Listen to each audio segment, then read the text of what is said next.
इचलकरंजीचे महापौर कोण होणार आणि उपमहापौर कोण होणार ते सुद्धा ठरलेलं आहे.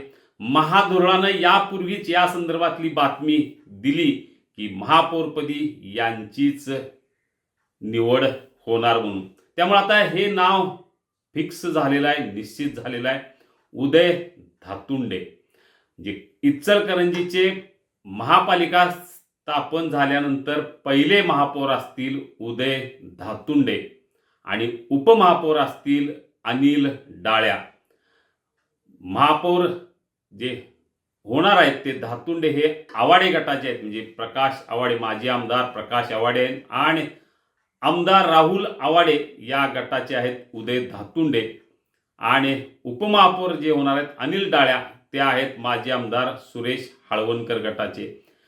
या नावांची घोषणा शुक्रवारी सकाळी 9 वाजता उच्च व तंत्र शिक्षण मंत्री चंद्रकांत दादा पाटील करतील आणि त्यानंतर 10 तारखेला रीतसर त्या नावावर शिक्कामोर्तब होईल. कारण विरोधी गटाच्या वतीनेही या इचलकरंजीत अर्ज भरले जाण्याची शक्यता जास्त आहे.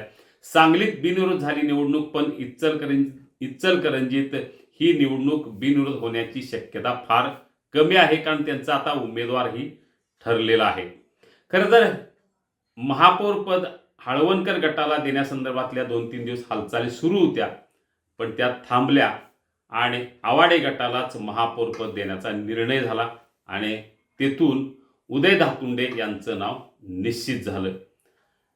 हळवणकर गटाचे ही प्रदीप धोत्रे यांचं नाव बऱ्यापैकी चर्चेत होतं, पण ते ऐनवेळी मागं पडलेलं आहे.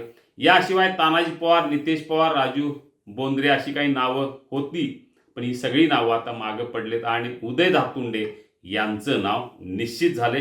त्या नावाची घोषणा शुक्रवारी सकाळी 9 वाजता होईल. अर्ज भरला जाईल त्यानंतर आणि 10 तारखेला त्याच्यावर शिक्कामोर्तब होईल.